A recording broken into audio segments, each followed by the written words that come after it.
الشیطان الرجیم بسم اللہ الرحمن الرحیم الحمدللہ رب العالمین ربی اشرح لی صدری ویسر لی امری واحلل عقدۃ من لسانی یفقهوا قولی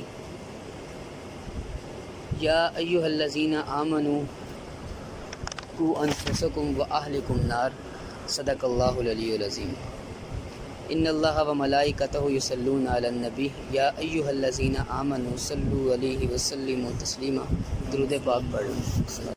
اچھا جی، یا ایھا الذین آمنوا کی سیریز میں جو ہم نے آیت مقدسہ تلاوت کی ہے، اس میں اللہ تعالیٰ ارشاد فرماتے ہیں کہ اے ایمان والو، اپنے آپ کو اور اپنے اہل کو جہنم کی آگ سے بچاؤ۔ اس کا مطلب یہ ہے کہ اگر وہ ایسے کام کریں گے جو جہنم میں جانے کے حقدار ہوں گے تو جہنم کا عذاب برداشت نہیں کر سکتے۔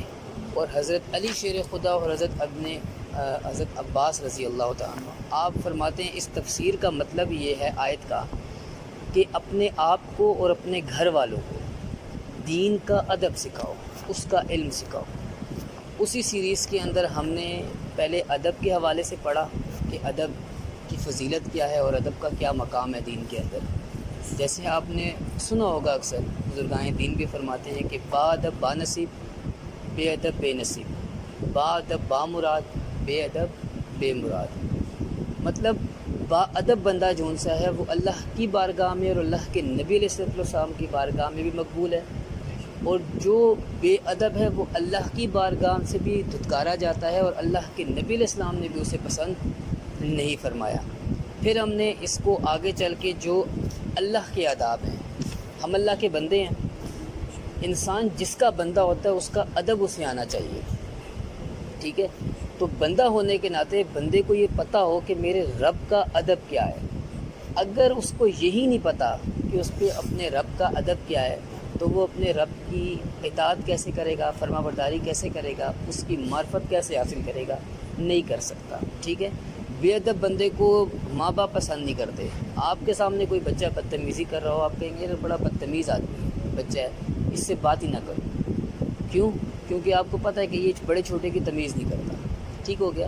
تو اسی طرح جب بے ادب بندے کو انسان خود پسند نہیں کرتا، تو جب انسان ایک چیز اپنے لیے پسند نہ کرے تو کیا وہ اپنے رب کے لیے پسند کر سکتا ہے؟ نہیں کر سکتا۔ تو پہلی چیز جو ہم نے پڑھی وہ اللہ کے ادب، کہ بندے کو اپنے رب کا ادب پتہ ہونا چاہیے۔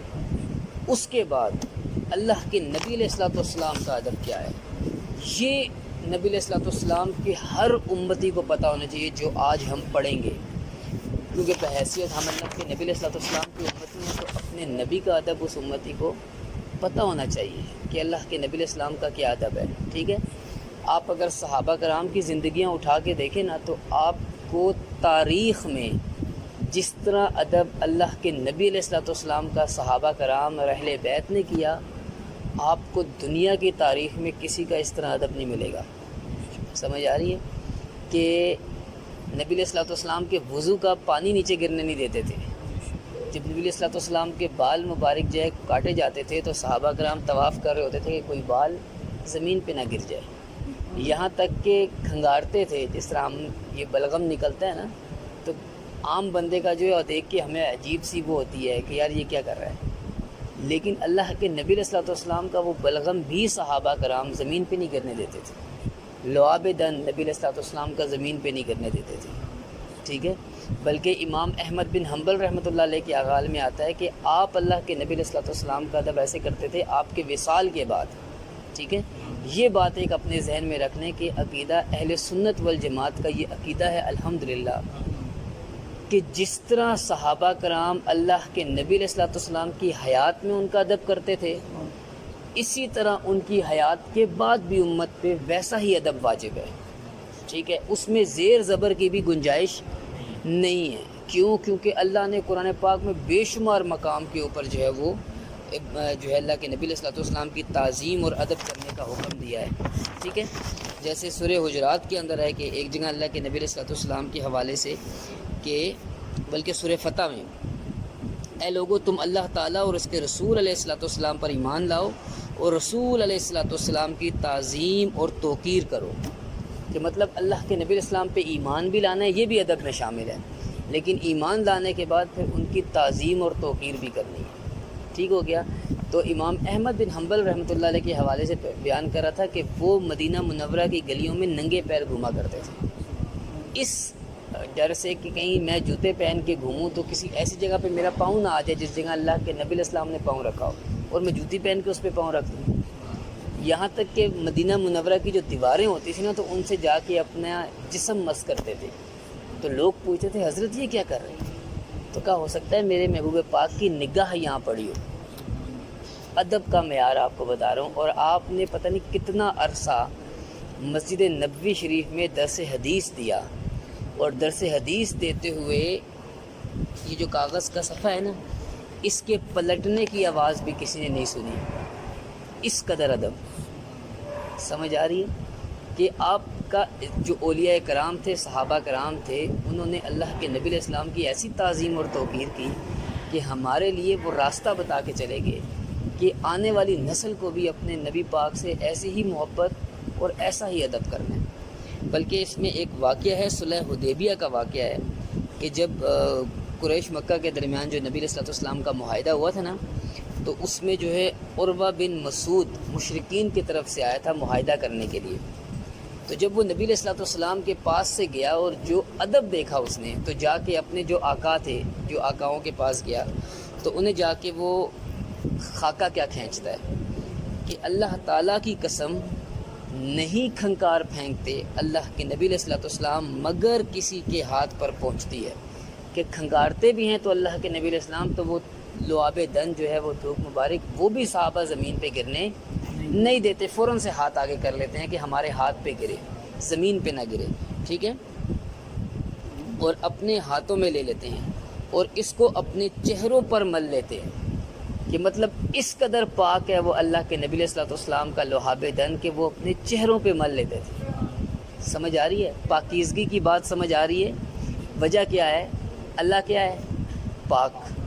تو جو اللہ نے اپنا محبوب بنایا وہ کتنا پاک ہوگا؟ کیوں پاک ہوگا؟ کیونکہ اللہ خود فرماتا ہے میں رب العالمین ہوں، اور جو میرا محبوب ہے وہ رحمت للعالمین، کہ پورے جہانوں کا جہاں جہاں رب اللہ ہے وہاں وہاں اللہ کے نبی علیہ السلام وہاں کے نبی ہیں۔ سمجھیں؟ تو پھر آگے آپ فرماتے ہیں، وہ آگے کہتا ہے کہ اور جس وقت آپ علیہ السلام کوئی حکم دیتے ہیں تو وہ آپ صلی اللہ علیہ وآلہ وسلم کے حکم کی طرف دوڑتے ہیں، کہ مطلب حکم میں ہر بندہ چاہتا ہے کہ میں پہل کر لوں۔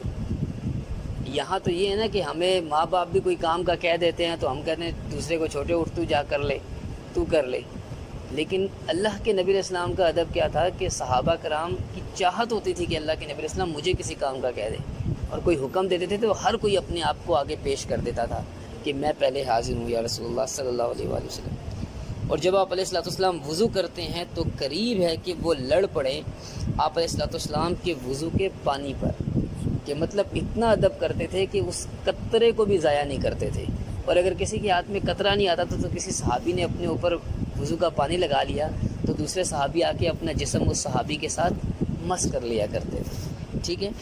اور جس وقت آپ صلی اللہ علیہ وآلہ وسلم کلام فرماتے ہیں تو اپنی آوازوں کو آپ صلی اللہ علیہ وآلہ وسلم کے سامنے پست کر لیتے ہیں، کہ مطلب اتنی آواز بھی اللہ کے نبی علیہ السلام سے اونچی نہیں کرتے کہ اللہ کے نبی علیہ السلام کی آواز سے آواز اونچی ہو جائے، کیونکہ قرآن میں اللہ نے یہ فرما دیا کہ اپنی آوازوں کو میرے محبوب کی آواز سے اونچا نہ کرو۔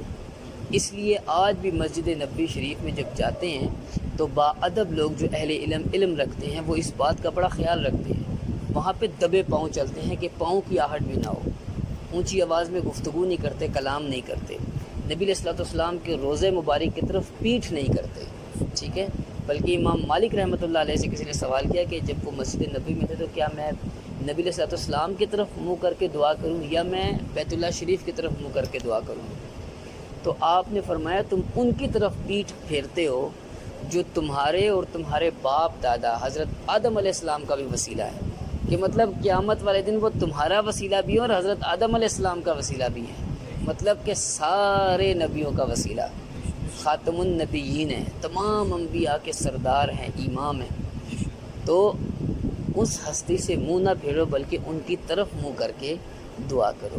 تو جب آپ مسجد نبوی شریف میں ہوں گے تو آپ کو بیت اللہ کی طرف ادب نہیں ہے، اب آپ نے نبی علیہ الصلوۃ والسلام کی طرف ادب کر کے صلاۃ والسلام پڑھنا ہے اور انہی کے وسیلے سے دعا کرنی ہے۔ کیوں؟ اس کی سب سے بڑی وجہ کہ اللہ کے نبی علیہ السلام کی ہی وجہ سے یہ کائنات وجود میں آئی ہے۔ اللہ نے چاہا نا، حدیث پاک ہے کہ میں پہچانا جاؤں، تو پھر اللہ نے اس دنیا کو بنایا اور پھر اپنے محبوب علیہ الصلوۃ والسلام کو بنایا کہ میرے محبوب کی وجہ سے میں پہچانا جاؤں۔ تو جب اللہ نے اپنے محبوب کو اتنا بڑا مقام اور مرتبہ دیا ہے، جیسے قرآن پاک کی آیت ہے نا، ورفعنا لک ذکرک، کہ ہم نے آپ کا ذکر بلند کر دیا، تو آپ اور میں بتائیں کہ آج کچھ لوگ اٹھ کے سوال کرتے ہیں کہ یار معاذ اللہ نبی علیہ السلام ہمارے جیسے ہیں، یا ان کا ذکر اتنا اوپر نہ کرو، بہت اوپر لے جاتے ہو۔ تو میں نے ایک جگہ سوال کیا کہ میں نے کہا اللہ قرآن پاک میں فرما رہا ہے ورفعنا لک ذکرک، کہ ہم نے آپ کا ذکر بلند کر دیا، تو میں نے کہا مجھے بتاؤ اللہ کی بلندی کیا ہے؟ کہتا یار وہ تو ہمارے ذہن میں نہیں آ سکتی۔ میں نے کہا جب اللہ کی بلندی ذہن میں نہیں آ سکتی تو جس کا ذکر رب بلند کر رہا ہے اس کی بلندی تیرے ذہن میں آ سکتی ہے؟ پھر حدیث پاک ہے کہ صحابہ کرام تشریف فرما تھے، سب سے زیادہ قربت نبی علیہ الصلوۃ والسلام کی جو ہے وہ حضرت ابوبکر صدیق کو حاصل ہے، کیونکہ آپ کا مقام اور مرتبہ یہ ہے کہ اللہ کے نبی علیہ السلام فرماتے ہیں میں نے سب کا حق ادا کیا سوائے ابوبکر صدیق رضی اللہ تعالیٰ عنہ کے، کہ قیامت والے دن میرا رب یہ حق ادا کرے گا۔ اور آپ کی شان یہ ہے کہ اللہ کے نبی علیہ السلام نے فرمایا کہ جب قیامت والے دن اللہ جلال میں ہوگا تو میں ابوبکر صدیق کو سامنے کر دوں گا، تو اللہ کا جلال کم ہو جائے گا۔ تو بیٹھے ہوئے ہیں صحابہ اور اللہ کے نبی علیہ السلام فرماتے ہیں کہ مجھے کوئی پہچان نہیں سکا، میری ذات کو اللہ کے نبی علیہ السلام فرما رہے ہیں، کمی پیشی اللہ معاف فرمائے، کہ میری ذات تک کوئی نہیں پہنچ سکا، نہ پہچان سکا، جان ہی نہیں سکا آج تک۔ تو ابوبکر صدیق رضی اللہ تعالیٰ سامنے بیٹھے ہیں، آپ نے فرمایا رسول اللہ کیا ابوبکر صدیق بھی نہ جان سکے؟ کہا ابوبکر تم بھی نہیں جان سکے۔ تو جو صحابہ جنہیں نبی علیہ السلام کا قرب ملا، جن کی شانیں اتنی بلند ہیں، جن کے بارے میں اللہ قرآن میں کہہ رہا ہے کہ میں ان سے راضی یہ مجھ سے راضی، وہ اللہ کی نبی علیہ الصلوۃ والسلام کی شان نہیں جان سکے، تو 1400 سال بعد آپ اور میں جان سکتے ہیں؟ ہمارا کام صرف اتنا ہی ہے کہ ہم جتنا ذکر کر سکتے ہیں نا اتنا ذکر کریں، جتنی محبت کر سکتے ہیں اتنی محبت کریں، کہ جہاں پہ اللہ کے نبی علیہ السلام کی بات آئی عقل بند تابعداری شروع۔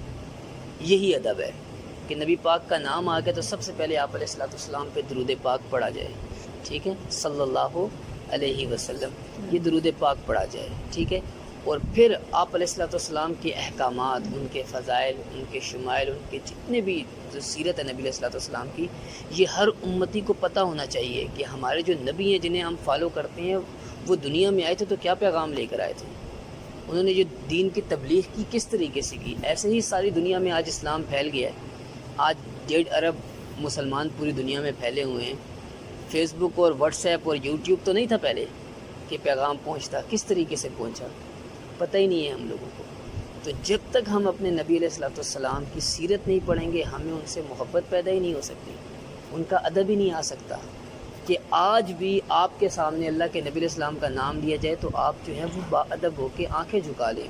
بلکہ جو 4 امام ہیں ان میں سے ایک امام ہے، ان کا اب نام میرے ذہن میں نہیں آ رہا، کہ جب ان کے سامنے اللہ کے نبی علیہ السلام کا نام مبارک لیا جاتا تھا تو وہ کانپنے لگ جاتے تھے اور ادب سے آنکھیں جھکا لیتے تھے۔ مطلب اتنی تعظیم آپ انسان کی سوچ میں بھی نہیں آ سکتا۔ اور یہ جاننا چاہیے کہ اللہ کے نبی علیہ السلام کا جو ادب اور تعظیم ہے وہ ہر فعل میں ہونا چاہیے، ٹھیک ہے۔ آپ علیہ الصلوۃ والسلام کا ادب گفتگو میں بھی، اٹھنے بیٹھنے چلنے پھرنے بولنے یہاں تک کہ لکھنے میں بھی آپ علیہ الصلوۃ والسلام کا ادب ہونا چاہیے۔ کہ اکثر لوگ لکھ دیتے نا صلی اللہ علیہ وآلہ وسلم تو صرف وہ سواد ڈال دیتے ہیں، یہ بھی ادب نہیں ہے۔ آپ کو اپنے نبی علیہ السلام کا پورا نام صلی اللہ علیہ وآلہ وسلم لکھنا آنا چاہیے، کہ کسی جگہ پہ لکھنا آ جائے امتی ہے پتہ ہی نہیں ہے کہ نبی علیہ السلام کا نام کیسے لکھتے ہیں، ٹھیک ہے۔ مصعب بن عبداللہ فرماتے ہیں، یہ بات آ گئی امام مالک رحمۃ اللہ علیہ، جو ابھی آپ نے کہ آپ کے سامنے جب اللہ کے نبی علیہ السلام کا ذکر کیا جاتا تو ان کے چہرے کا رنگ تبدیل ہو جاتا، اور آپ رحمۃ اللہ علیہ ادب کی وجہ سے جھک جاتے تھے، کہ مطلب جب نام لیا جاتا تو اتنا جھک جاتے تھے اور رنگ تبدیل ہو جاتا تھا۔ سوچیں کیا لوگ ہوں گے یہ وہ لوگ تھے جنہیں نبی علیہ الصلوۃ والسلام کا قرب ملا، اور پھر نبی علیہ السلام کے قرب سے وہ اللہ کے قرب تک پہنچے۔ وہ بزرگان دین اکثر فرماتے ہیں کہ جو ادب ہے نا، یہ ہی انسان کو اللہ کی بارگاہ میں مقبول بھی کرتا ہے اور مقرب بندہ بھی بناتا ہے۔ اور ادب کہاں سیکھتا ہے؟ جب انسان کسی اہل اللہ کی صحبت اختیار کرتا ہے۔ کتابوں سے سیکھنے کو نہیں ملے گا یہ، جب وہاں بیٹھیں گے نا تو وہاں بیٹھ کے دیکھیں گے کہ ادب کیا ہوتا ہے۔ وہ آپ کو جب ادب سکھائیں گے، آپ کو جب شیخ مرشد کے ادب آ جائیں گے نا اپنے استاد کے، وہ ادب آپ کو لے کے جائے گا اللہ والے کا دروازہ نبی پاک کے دروازے تک۔ پھر نبی پاک کا دروازے کے جب ادب آپ سیکھیں گے تو وہ دروازہ کھلے گا اللہ کے دروازے پہ۔ یہ سٹیپ بائی سٹیپ ہوگا، ایسے نہیں ہے کہ بس کلمہ پڑھ کے پیدا ہو گئے تو بس یہ چیز مل جائے گی۔ سورہ عنکبوت کے اندر اللہ پاک فرماتے ہیں کہ یہ نہ سمجھو کہ تم ایمان لے آئے ہو، کلمہ پڑھ لیا اور تم ہر چیز سے باعزت بری ہو گئے ہو۔ اب ہم تمہیں جانچیں گے، پڑتال کریں گے، تم پہ مشکلات لے کر آئیں گے، مصائب آئیں گی، تکالیف آئیں گی، ہم پھر دیکھیں گے کہ تم میں کون ایمان والے ہیں۔ سمجھ آ رہی ہے؟ چھانا جائے گا۔ یہ ایمان کے سودے اتنے سستے نہیں ہیں۔ دنیا میں ایک میٹرک کرنی ہو اس کے لیے کتنے سال لگتے ہیں؟ میرے مرشد فرماتے ہیں 10 سال لگتے ہیں۔ چپڑاسی کوئی بھرتی نہیں کرتا آج کل، 10 سال لگا کے میٹرک کر رہا ہے اور چپڑاسی بھرتی نہیں ہو رہا۔ تو اللہ کی معرفت، اس کا قرب، نبی پاک کا ادب، ان کی محبت، ان کی اطاعت، یہ کوئی ایویں ہی ہے کہ مل جائے گا، کھلونا ہے کہ بس ہاتھ میں آ گیا۔ کہا اس کے لیے بھی وقت لگانا پڑے گا، اہل اللہ کی صحبت اختیار کرنی پڑے گی، تب جا کے جو ہے وہی چیزیں ملے گی۔ اور اللہ کے نبی علیہ الصلوۃ والسلام کے بارے میں ایک چیز ہمیشہ یاد رکھیں کہ جتنے بھی انبیاء ہیں آپ ان سب سے افضل ہیں۔ اللہ کے نبی علیہ السلام آپ ان سب سے افضل ہیں، خاتم النبیین ہیں، اور تمام عالم سے زیادہ عقل والے ہیں۔ کہ جتنی عقل اللہ کے نبی علیہ الصلوۃ والسلام کو ہے اور دنیا میں کسی کو کے پاس بھی اتنی عقل نہیں ہے۔ اور ساری دنیا میں نبی علیہ الصلوۃ والسلام کی خوبصورتی، اس کا ایک ذرہ بھی دنیا میں موجود نہیں ہے۔ مطلب آپ سارے عالم سے زیادہ خوبصورت تھے۔ جیسے حضرت یوسف علیہ السلام کے بارے میں آتا ہے نا کہ اللہ نے خوبصورتی کے 7 حصے عطا کیے انہیں، تو مصر کی جو خواتین تھیں انہوں نے کیا کیا؟ اپنی انگلیاں کاٹ لیں۔ ان کی خوبصورتی اس قدر تھی کہ وہ محو ہو گئی اور وہ نہیں دیکھ سکی کہ انگلیاں کاٹ لیں۔ تو اللہ کے نبی علیہ الصلوۃ والسلام کا حسن جن لوگوں نے دیکھا وہ آج بھی اپنی گردنیں آپ کے نام پہ کٹوا رہے ہیں۔ سمجھ آ رہی ہے کہ 1400 سال بھی آپ کے نام پہ گردنیں کٹوا رہے ہیں، انہوں نے اف تک نہیں آتی۔ تو آپ علیہ السلام کا حسن کیا ہوگا؟ نہیں سما سکتا۔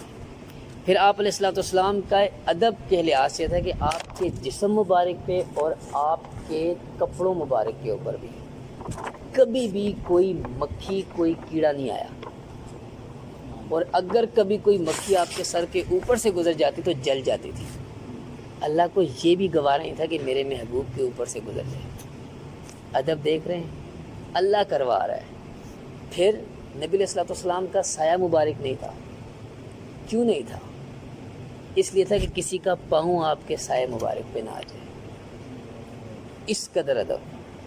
تو صحابہ کرام جب اللہ کے نبی اسلام کی صحبت میں بھی بیٹھا ہوتے نا تو اپنی سانسوں کا بھی خیال رکھتے تھے کہ کہیں سانس لینے سے بھی ہماری بے ادبی نہ ہو جائے، اور ایسے کھڑے ہوتے تھے، بیٹھے ہوتے تھے جیسے کٹے ہوئے تنے ہوتے ہیں، تو پرندے اکثر آ کے بیٹھ جاتے تھے، جب تک حرکت نہیں کرتے تھے کوئی پہچان نہیں سکتا تھا۔ تو بحیثیت امتی ہمیں اپنے نبی پاک علیہ الصلوۃ والسلام کا یہ ادب آنا چاہیے۔ جب ہمیں یہ ادب پتہ ہوگا، جب ہم دیکھیں گے ادب کیسے پتہ لگے گا؟ جب آپ ان کے واقعات پڑھیں گے جن لوگوں نے ادب کیا، جن لوگوں نے تعظیم کی۔ پہلے قرآن نے حکم دے دیا، پھر اس حکم کا عملی نمونہ آپ صحابہ کی سیرت میں دیکھیں گے، آپ اہل بیت کی سیرت میں دیکھیں گے، آپ اولیاء کرام کی سیرت میں دیکھیں گے کہ انہوں نے اس قرآن کو کس طریقے سے سمجھا اور پھر کس طریقے سے اس پہ عمل کیا۔ یاد رکھ لیں کہ دین سیکھنا ہے نا، دین کی روح کیا ہے؟ جب تک ہم ایسے لوگوں کے پاس جا کے نہیں بیٹھیں گے جن کے اندر دین کی روح نہیں اتری ہوئی، ہمارے اندر دین کی روح نہیں اتر سکتی۔ ٹھیک ہے؟